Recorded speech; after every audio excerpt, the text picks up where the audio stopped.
Baseball বাস্কেটবলের America cricket বিশ্বের নজর কেড়ে নিয়েছিল বাংলাদেশের বিপক্ষে 3 ম্যাচে টি-20 সিরিজের দুটো ম্যাচ জিতে সিরিজ জয় নিশ্চিত করে সেই ধারাবাহিকতায় টি-20 বিশ্বকাপের প্রথম ম্যাচেও তাক লাগিয়ে দিয়েছে আয়োজক দেশ যুক্তরাষ্ট্র। তারা কানাডাকে হারিয়েছে এবং সেটা সত্যিকার অর্থে অবিশ্বাস্যভাবেই, বলতেই হচ্ছে অবিশ্বাস্যভাবে। এর আগে 169 রান তারা করার রেকর্ড ছিল যুক্তরাষ্ট্রের, সেই রেকর্ড তারা আসলে ভেঙেছে।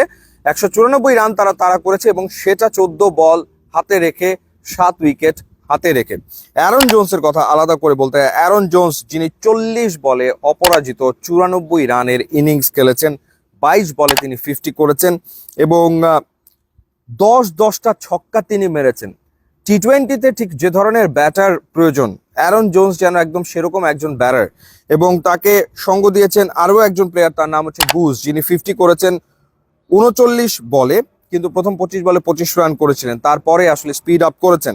দুজনের যে জুটিটা হয়েছিল সেটা 131 রানের, 58 বলে 131 রান তারা করেছেন।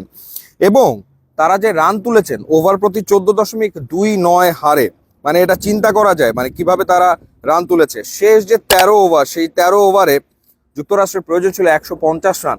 13 ওভারে 150 রান যুক্তরাষ্ট্র আসলে করে ফেলেছে।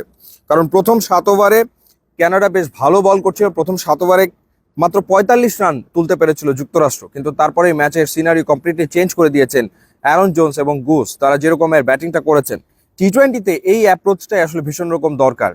আমরা মুখে মুখে শুধু বলি যে ইন্টেন্সিটি থাকতে হবে, ইন্টেন্ট থাকতে হবে, কিন্তু আমাদের ব্যাটারদের ব্যাটিংয়ের ক্ষেত্রে সেটা আমরা দেখি না। ইনফ্যাক্ট আমাদের ক্যাপ্টেন নাজমুল শান্ত বলেন যে স্ট্রাইক রেট ইমপ্রুভ করতে গেলে আরো 2 বছর খেলতে হবে, 2 বছর পরে গিয়ে স্ট্রাইক রেট হয়তো বা বেটার হবে। কিন্তু মডার্ন ডেজ ক্রিকেট ওভাবে আসলে চলে না, অত সময় কেউ কাউকে আসলে দেবে না। সো সেটাই আসলে আমরা দেখতে পাচ্ছি যুক্তরাষ্ট্রের যে ক্রিকেট আমরা দেখছি, সেখানেই কিন্তু এই ব্যাপারটা প্রতীয়মান হয় যে সহযোগী যে দেশগুলো আছে তারাও কিন্তু উঠে আসছে ধীরে ধীরে, এবং তাদের সাথে পরবর্তী সময় পেরে ওঠাটা মুশকিল হবে। এবারই তো আসলে বাংলাদেশ পেরে ওঠেনি যুক্তরাষ্ট্রের সাথে, সেটাই আসলে বাস্তবতা। ইনফ্যাক্ট কানাডার যে ওপেনাররা বা কানাডার যে ব্যাটার, স্পেশালি নবনীত ঝালিওয়াল, তিনিও যে দুর্দান্ত ব্যাটিং করেছেন।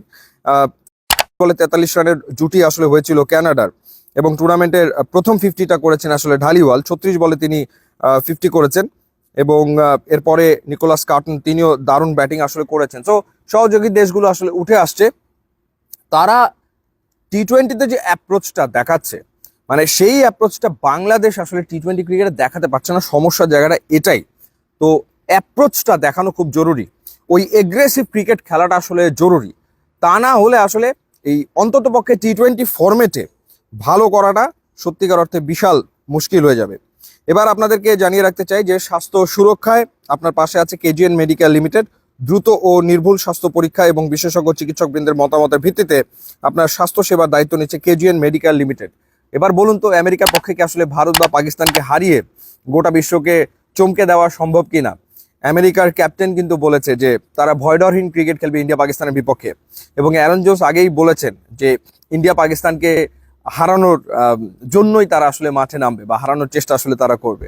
আপনার কি মনে হয়? ইউটিউব, ইনস্টাগ্রাম লিঙ্ক দেওয়া আছে, যোগ দিলে খুবই খুশি হবো। And thanks for watching.